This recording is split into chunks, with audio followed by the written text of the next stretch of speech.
Hello, welcome to Rye House.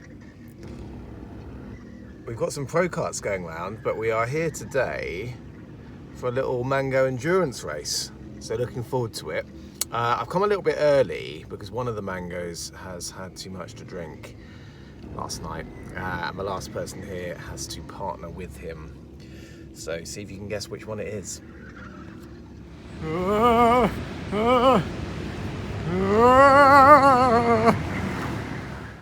So one of these boys is hungover. I'll give you a clue. It's not one of the two that's smirking. Anyway, if you can make it through the terrifying dinosaur expedition, you make it to this point here.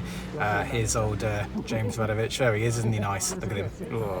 Got a few more Mangos there, and we're just in the pit lane at the moment. This is qualifying. This is a 2-hour endurance race, and I managed to partner with Scotty P. Scott's just done his sort of first half of qualifying. Qualifying is 15 minutes, so Rye House wanted us both to, all team members, as many as possible, to have a go at qualifying, so that you're not, for the first time, approaching this track with no track knowledge whatsoever in the actual race. So we've just come out of the pits here, and actually this is the first time I've driven Rye House in one of these rental karts. I was here last year for the Club 100 event, and it's not quite the same track layout either. That hairpin there is different, but the rest of it is all kind of exactly the same. So I more or less know where I'm going, but I don't necessarily know the kart particularly well. But let's see if we can, we'll see what we can do. Now we're just going to get compromised on this lap. This is actually our first flying lap, really, but that's going to sort of slightly compromise us, although the rest of the lap was sort of more or less all right. Let's see what we can do on this lap. So starting or passing the start-finish line here into turn one, very long turn one, very high grip levels and not much power in these karts. So trying to be really smooth, trying to be as smooth as possible. This here is really the only braking zone. The rest of the track you can either just lift off or it's flat. Driver in front of us just gets it slightly wrong there and loses his momentum. Sucks for him, but also kind of compromises us as well. We're on the wrong line into pylon there, so again, not ideal. And being such a high grip track with very few braking zones is really going to mean that the field is going to be very tight. And actually what I'll say is the positions in this qualifying event, second place down to P8 was covered by 1/10 of a second. So every tiny mistake or every tiny compromised moment is going to count, unfortunately.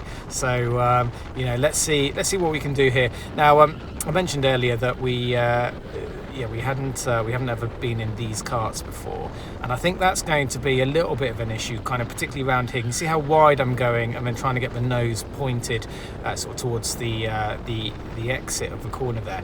I think that's what you really need to be doing in two-stroke karts, but what you'll see if you watch until the end is by the end of the footage, oh dear, not enjoying that line there, washing out understeering towards the end of turn one.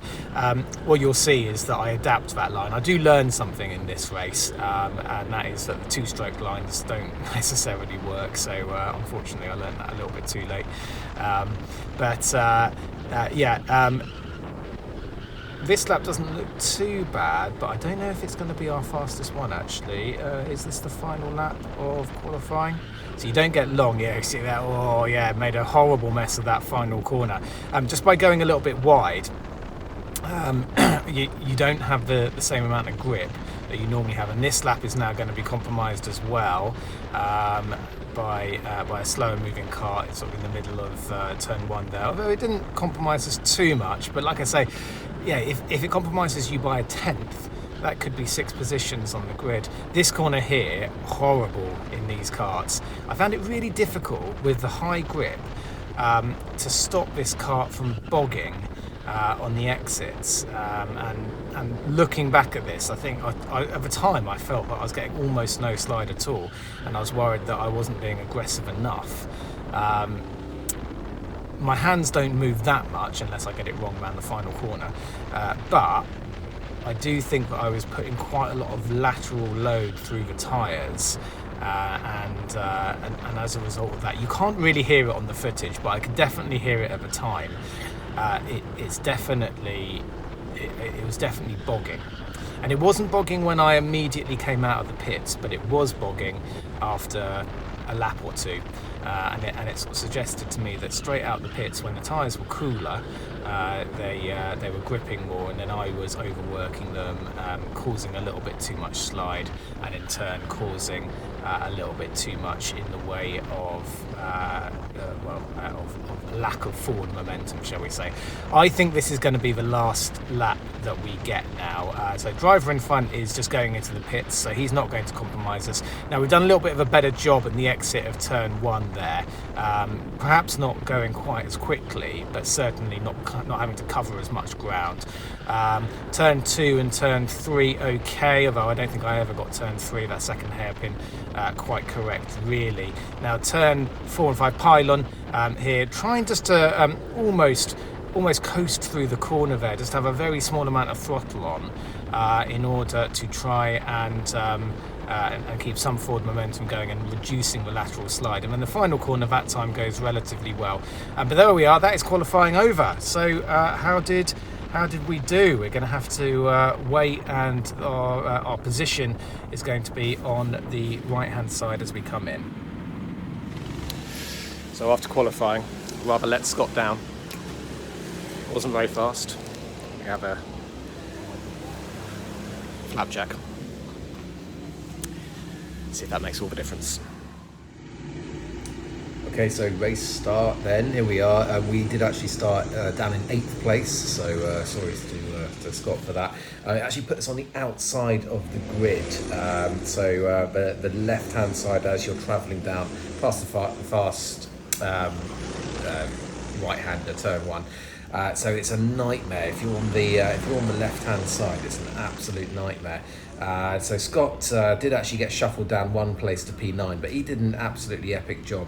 Really like these kind of events because it's all about support, and here we are supporting James Radovich there. There he goes. Yeah, just telling him he's in 2nd place. I think that was, yeah. So anyway, yeah, really nice event. Oh, that goes really wide here. Scott did a brilliant job, but this is our handover. Scott's just come in there after an hour, and we hop in, and we're off, and we're on the way. So just going to check the track is clear. We're off, and you're not actually on the racing line on the exit there, so not too bad. And into pylon, just trying to get a feel for the kart as soon as possible. And I said to you a little bit earlier that when the tyres had cooled a little bit, the kart almost felt much better, certainly in my hands at least. So yeah, anyway, how did the first hour go? So Scott had come in after an hour there. Well, we started in P8 and we were down to P9 after the first corner. Like I said, if you're on the outside, you got a very long right-hander coming up, and then you've got the first hairpin to contend with as well. So yeah, bit of a nightmare. I'd rather start further down the grid and on the inside at Rye House. A couple of other places like that as well in UK karting. Buckmore Park's another good example. Yeah, a reasonable number of places. Bayford Meadows, 2 right-handers, well 3 right-handers really. Yeah, it really does benefit you sometimes. Now, as we passed the start-finish line there, you saw that there was a flag, and it said 3 come in. So that's actually for fuel. These karts are going for 2 hours. We haven't quite had enough, or they won't quite do the 2-hour race on 1 tank of fuel. So kart number 3 is being called in for fuel. We did want to, in an ideal world, we would have boxed Scott, fueled, and done a driver change at the same time. But the way that they are doing fuel stops is they are asking, or they are ordering the karts in by race number, and you can see there that it was kart 3's turn. We are kart number 14, so we're going to have to wait quite a long time. You know, it's quite a long way into our stint actually before we need to stop for fuel. So Yeah, how did Scott get on? Yeah, he did really well. Really solid stint from him. Yeah, unfortunate to be on the outside and having to do the horrible turn one on the outside there. So he got shuffled down to 9th place. But he worked his way up, all the way up to 4th position, and he was having a really great battle, a really good sort of three-way battle for P4, 5 and 6. At some points he was shuffled down to P6 again, then he was up to P5, up to P4, back down to P5. So that's kind of where we're fighting. We're fighting for 4th, 5th, 6th, that kind of position. And the thing about endurance racing is that I've stepped out into the kart here, and you can see that there's a couple of karts that we've just gone past, 11 and 8. Now I've got no idea if we're fighting those guys or not, if I'm honest. You realise that there's different drivers. There are different fuel strategies. I don't know if those people have boxed fuel yet or not. We haven't done. And actually, at various points in my stint, I was actually up to 3rd place. I think the boys on the pit wall were giving me a bit of information about that as well, telling me that I was in 3rd place. This guy, I think, is a back marker, and he sees us there, but again, he's not sure if we're fighting or not, so he's going to defend into this corner here. But I think he is actually going to let us go eventually. There he is. Yeah, he says, "On you go, son." So thank you very much to him. And the guy in the white helmet just above, let's give him a thank you wave there for letting me through. Guy in the white helmet there. Again, I'm not entirely sure about this, but I suspect he is someone we are going to fight with. We're not going to fight if we're going to go wide into the final corner like that. But I suspect this guy here is someone we need to fight for position. And actually, it was around about this point during this battle, the pit wall were telling me, even though I didn't see them, the pit wall were telling me this is the battle for 3rd place. So yeah, on we go. Let's see what we can do. And again, it's not easy. I'm just having a little look around there for any kind of information I can get from the pit wall. It's not easy to ascertain how much faster or slower we are from him. At this stage, we're still quite a long way behind. He's just starting to have a first look behind, which is obviously music to my ears. Music to my ears? Music to my eyes? Can you get my eye music? This is whatever it is. Yeah, this is eye music for me, because as soon as he starts turning around, he's going to start becoming a little bit more concerned. And I say that already. I would say that we're a little bit closer this lap than we were in the previous lap. The more he turns around, there he is, he's doing it again. Hello, sir. He's going to be probably beginning to overdrive. I know that that's something that I'm very guilty of. If I can feel someone breathing down my neck, then that is, it's a recipe for overdriving. And of course, overdriving will slow you down as well. It might make you a bit more difficult to overtake, actually, if you're going deep into the corners. But overall, your lap time will suffer. So just by being near him, we're kind of putting him off. We're being a bit of an off-putting presence. That's not the first time I've actually been told that I'm an off-putting presence, but on the track here, at least it's a positive thing. So again, I would say that we are gapping him. I'd say that we are a few tenths a lap quicker, and especially since he's noticed we are there. And we're going to give him, some trouble. Looking around again, and I'd say around about at this point, we might be thinking about, can we pick up a little bit of slipstream? I am sometimes asked, how powerful the slipstream is. It's not like Formula One. You don't end up going 20 kilometres faster an hour, 20 kilometres an hour faster. But it does have some impact. Cyclists do it, don't they, in the Tour de France? So perhaps not in these karts, but certainly Club 100 or two-stroke karting, you're hitting 55, 60 miles an hour. So you are going to have some slipstream effect. And now we're right on him. And I don't know if you saw into pylon. He was pretty leery. He hits that curb pretty hard there, and that just unsettles the rear of his kart and ruins his drive. We just touch as we go down the first main straight but luckily we've got these child-proof bumpers on, so our wheels don't lock, and that is job done. And I believe at this point we are up into third place, although we have of course got a fuel stop to do. I think there's some of the boys there giving me the third place sign. It was a politer sign than the sign that we gave poor old James Radovich. Anyway, whilst we are just trying to get our head down and put some distance between myself and an old matey boy that we've just overtaken. See, I'm looking behind my back now. Just skipping it forward, just a few more highlights. Car 8 again here, probably just had a driver change, and there we are, we've got a go to pit board. So important, this is our in lap, or just in the wrong place at the wrong time there.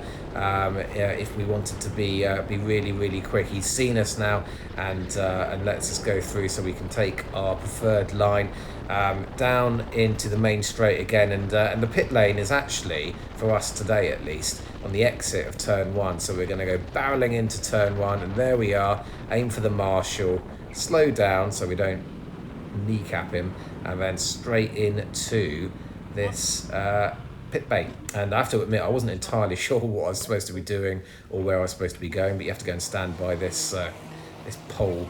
There you are, so 2 poles standing next door to each other, and that is a bit of a false start there. They're going to push me back now, and we're off and on our way. There's some of the boys there having a little look at the times, and Marshall nearly getting one over, and we're off and we're out again. I'm just going to send this guy through. I'm just going to wave him through, kart number 11, because he had the momentum. There's no way I was going to beat him into pylons, so not much point in it just being in the way. Of course, this is an endurance race, not a sprint race. He actually goes a little bit wide there, doesn't he? And again, ruins his exit on that curb. This was just a little bit of background as to what we're doing here. This was an event that we at Mango Motorsport organised months and months ago. I actually almost forgot that we were doing this. We organised it so far in advance, and I had to remind myself that I had an event to go to. It was. We've got a few people, involved in Mango Motorsport now, and we're trying to work out, I suppose, at the moment what we're going to be. Are we going to be? I think we know we want to be a community, don't we? We want to be a supportive community of like-minded people. Ooh, dear. A couple of people facing in the wrong direction or going into the pits. We want to be a community, a supportive community. I don't know about you watching this, but oh dear. I think what happened there is kart 7 was. I'm a bit confused as to what's going on there. I wasn't expecting kart 7 to brake so much on the exit, or it's happened again there. He's let me through now, but he's sort of stopped on the apex or just past the apex. I wasn't expecting that. I mean, normally you're braking before the corner, don't you? Apologies to him. A little tap in the rear. We want to be a community, and Mango Motorsport, sports team we are. We actually haven't ever done any endurance or team events or anything like that. So again, just skipping it forward for a few more highlights during my stint. So we're just having a little chat, a little discussion about what we're going to be, how we're going to do it. Thinking maybe a Facebook community page, something like that. A couple of the boys, Nathan, Tony, Tom. I've got a sim rig as well, but some of the boys are really into sim racing, so might be able to show you some content there as well. Might be able to do a little bit of wholesaling. That sort of thing, merchandise. Really, this discussion or this event was about having a chat about what we're going to do with Mango Motorsport. So if you've got any suggestions, any comments, please do stick them in the comments section. I'd love to know what you think. What does the karting community need? What do we want? Do we just want yet another cringeable 30-something-year-old talking about his go-karting videos, or what's the go-karting community missing? Personally, I really like this this little community we've got going, because I don't know about you, but most of the time I'm the only one in any given social situation who really cares about racing. So by having the Mango boys to talk to events like this, it's really lovely. You know, we can talk about karting, and also the world of motorsport in general, something that most people they glaze over when I start talking about it. It doesn't stop me talking about it. I mean, I'm going to power through, of course, but the Mango boys don't. They're not bored when I start talking. Kart 9 here, just trying to take him and make a little bit of a mess. I mean, normally what I'm trying to do is get people on the exit, and you can see there that I was trying to get go for the better exits. I made a mess of it, and he actually lets us through there. I don't deserve to be let through at all there. I made a complete hash of the sort of the top complex and the final corner, but very gentlemanly he lets us through. Just skipping it forward again, what are we going to have a look at here? You can see it's getting a little bit darker now. Kart number 11 again, seems to be constantly looking at the back of kart number 11 or kart number 8, kart number 7. Again, we were a two-man team, Scotty P and me. We were a two-man team.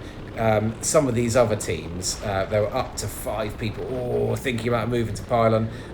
Don't go for it, climbing all over the curb halfway through the pylon corner there, and again going for the better exit. Are we going to have it?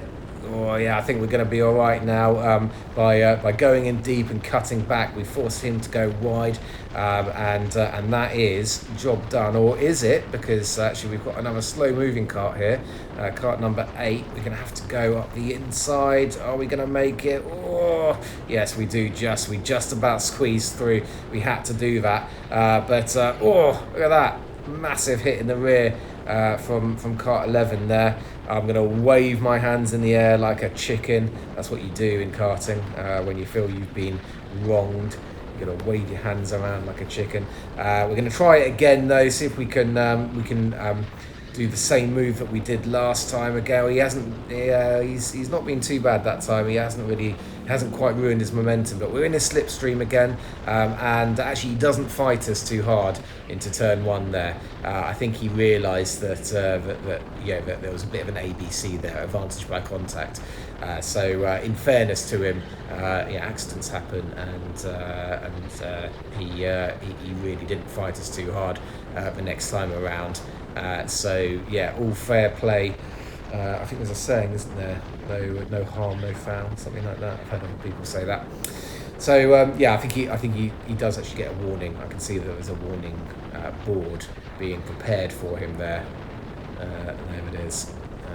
So we can feel vindicated. Maybe it's our arm flapping. I know arm flapping is a bit of a controversial issue, really, because some people do it at the slightest touch. But I think that one was a fair one. That was a fair flap, if you ask me. Just going around the outside of kart 8 again. Do you know what? By having to take that evasive action, it really improved the exit of that turn 1 there, doesn't it? I think so. Thank you, kart 8, for forcing me to rethink my positioning, and we're entering the sort of dying moments. Absolutely beautiful day today, really lovely sunset, and it almost looks like an ACC. Actually, Assetto Corsa now I think has the better graphics, doesn't it, after all the mods and everything, but it almost looks like a sim game. Beautiful clear blue skies, lovely calm conditions, perfect for karting, unless you're a Rainmeister, which I am not. Really lovely day. People all out on the balcony, socialising, and we're having a look at these two scrapping again. This looks like it's probably going to be a battle for position, because these two guys look like they're on fairly similar pace, and again I've no idea if I'm fighting these chaps for position or not. I shouldn't say chaps. There was actually a lady racer with us today as well. Yeah, this might be her. But who have we got? We've got kart number 5. Can we do anything about kart number 5? Let's see what we can do. No, we can't do anything just at the moment. He's taken quite a lot of speed in.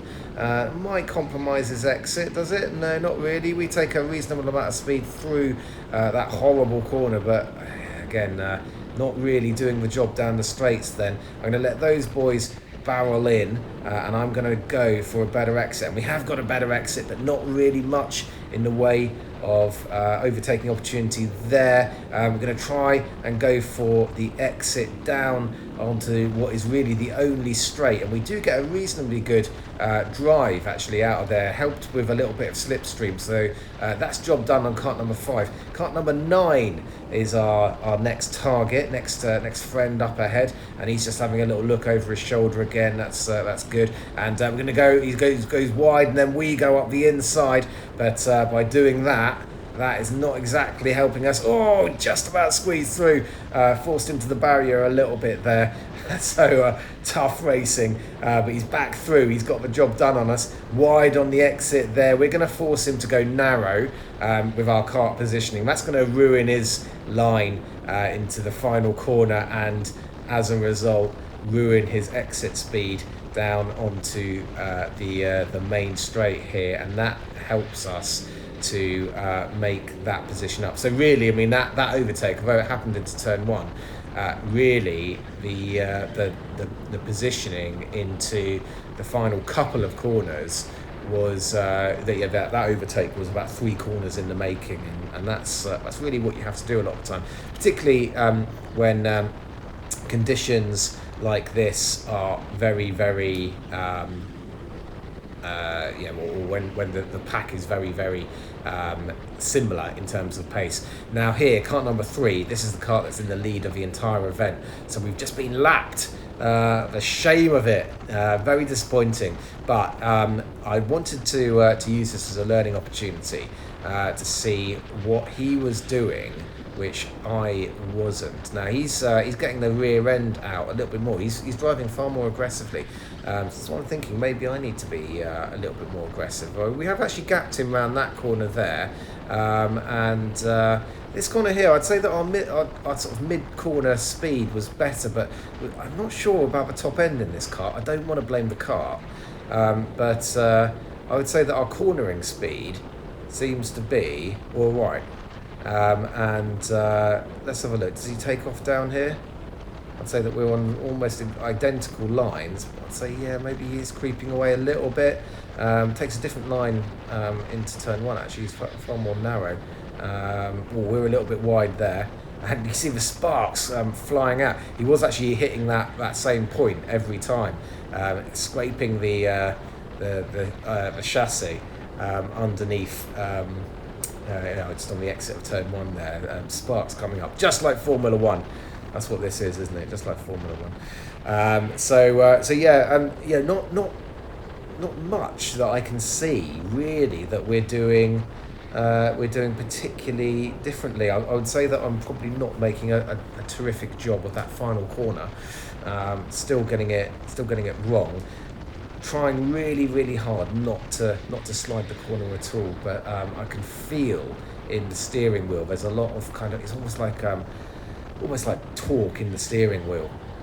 That means that perhaps I'm not letting the car glide through these corners as much as I should be. And just having a look around, long look around just on what is the second longest straight, because the second position kart is approaching as well, and actually the second position kart, we don't know the guys in kart number 3, but the positioning, the kart in second place is a Mango Motorsport kart. So interesting to again see what they're doing. This is Nathan and Tony's kart. They're behind us at the moment, Nathan and Tony's car. Now, Tony Gisonio, he was my teammate in the Buckmore season opener for Club 100. So yeah, we know that he is going to be quick. We know he's good quality. Know he's an excellent racer. So it's going to take all my cunning and skill not to be lapped by him. Can we do it, or is he just going to be too fast? I mean, he's coming round and he's about to put a lap on us. So you know, it's really clear, isn't it, that we're struggling for pace against him. Kart number 3 has pulled up quite a fair amount of time on us as well, hasn't he? He's you know, he's just edging away more and more every lap. I'm just going to skip it on a little bit there, and yeah, because this I think is going to be the point where there he is, where Tony gets past us. You can see the tricolour helmet, the stripe. There he is, kart number 12, and look at this. Woo! The cheek of it. He's given me a little wave there. No, good for him, because Nathan and Tony were rapid today. Actually, these boys put it on pole, so you know, well done to them. Head down, and again, just like when kart 3 overtook me, kart 3 is one of the karts ahead. I think this guy just ahead of Tony, he's another lapped runner. We'll probably be putting a lap on him. Right, look at Tony scraping the kart as well, taking absolutely every inch of available track space there. I like that. Again, it's a Formula 1 moment there for us. Yeah, we lose a load of time. You can see it. You can see me jumping in the seat because I know that I've got that corner wrong there. I'd say the start of the lap we were sort of pretty similar to old Tony there, but yeah, the exit of, what was that, turn 4? The exit of turn 4, terrible for us. This kart did seem to have a lot of grip. I almost think it kind of had too much grip. Sometimes that can be the case, and it starts hopping and very, very difficult to actually position the rear where you want it to, or where you want it to be. If you know what I mean. Sometimes it's just got, you know, there's so much grip on the rear that that you don't get the rotation. That's what I'm trying to say. You want a nice you want decent rotation, and I don't feel that I quite had enough rotation. I'm just making loads of excuses now, aren't I? Ultimately, Tony and Nathan were really, really quick, as were the guys in kart 3, and the guys who came third. Rye House, by the way, for anyone who's not aware of this, it's been resurfaced. This is about a year ago now. It was resurfaced, so it's not particularly new. But this new circuit, or this new surface, has really, really high grip. And really, really smooth as well. So I think Rye House used to get a bit of a bad rep for the actual sort of track surface not being terribly nice to drive on. Well, it's very, very nice now.